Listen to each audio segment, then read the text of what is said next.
Our freedom is at stake. People want freedom. They want to be able to hunt. Liberty is the word. Everything is going, our traditions, and this is what we're fighting for. They marched in protest, a silent procession of a people grasping for one last chance to resist, shamefully admitting they only have themselves to blame for government policies that threaten their way of life, their security, and the future of democracy in Britain.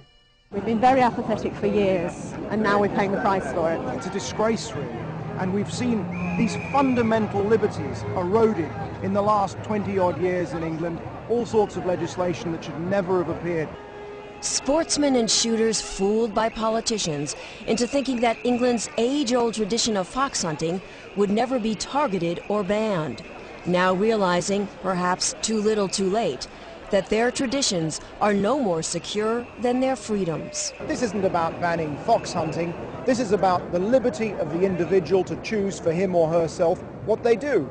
A future that's in doubt, and the largest peaceful protest in British history to try to change that has got many asking, where were these voices 6 years ago when there was an outright ban on handguns and pistol shooters were forced to surrender their firearms, confiscated by the government to be destroyed?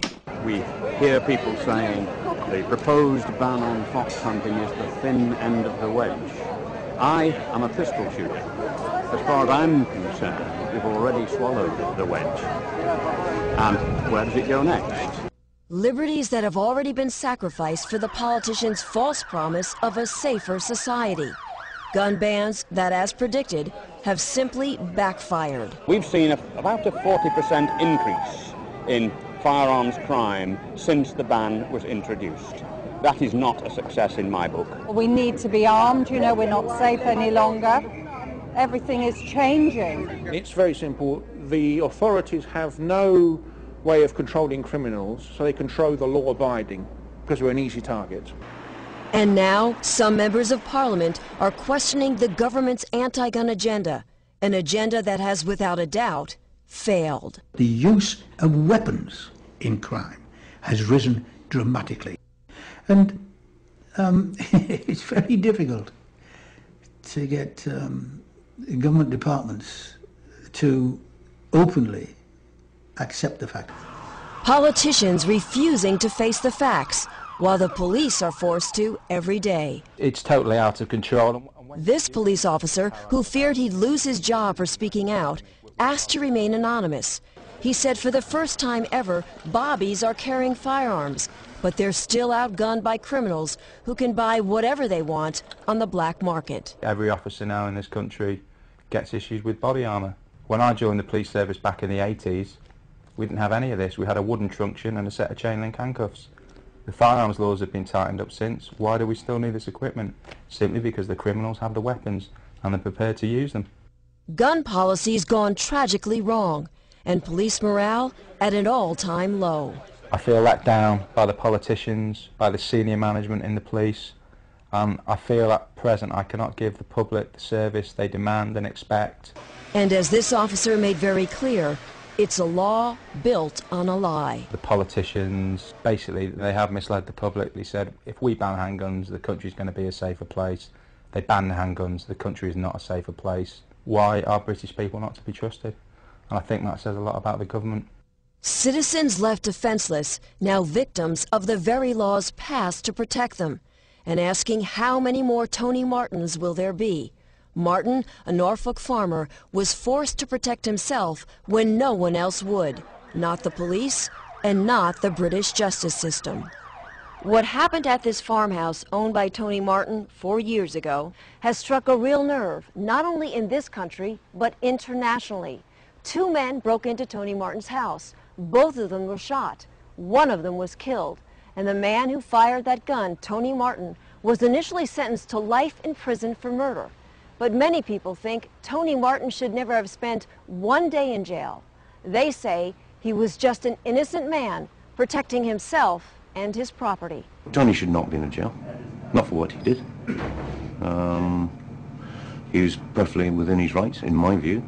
to look after his own property and his own life. My thoughts is that I would do exactly the same, put in the same situation. I would not hesitate to do exactly the same. I personally believe that, you know, if you're in your own house and people come in, then they should expect whatever they get. Everybody around was saying the same thing. You must have a right to defend yourself. It has gone too far, swung so far in favour of the criminal.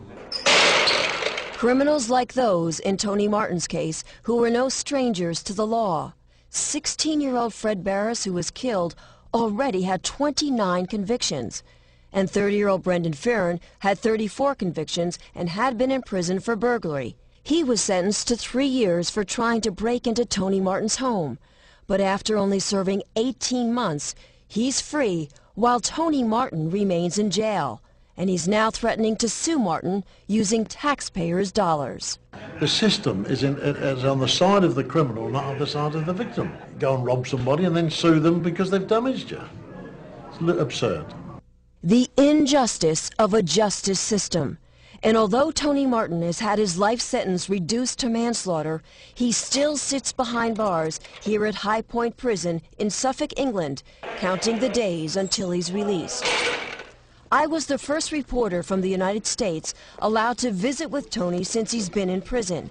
And although no cameras were allowed, I was able to talk with Tony by phone. And what you're about to hear is Tony Martin in his own words about that fateful night.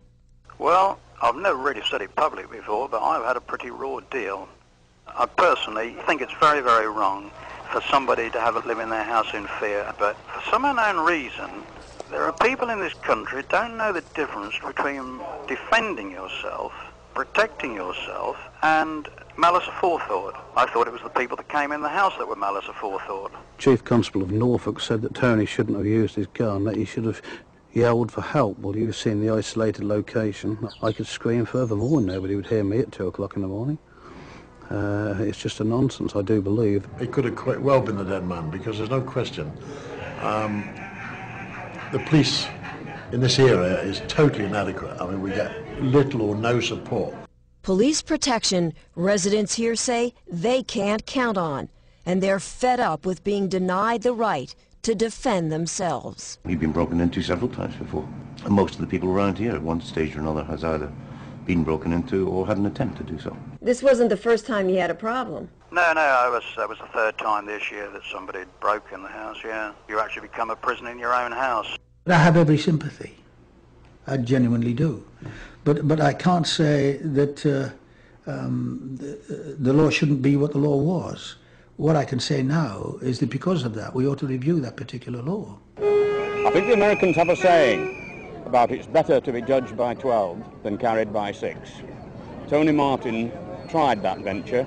He was judged. He is in prison. The story is not yet finished.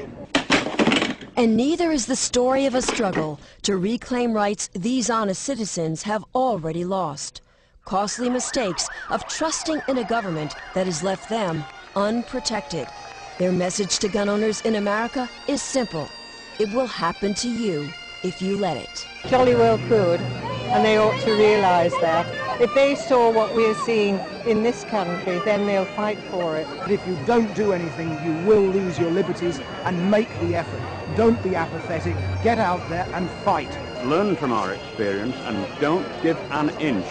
Your Constitution matters, your freedom matters. Pericles said it way before me. Freedom is only for those who have the guts to defend it.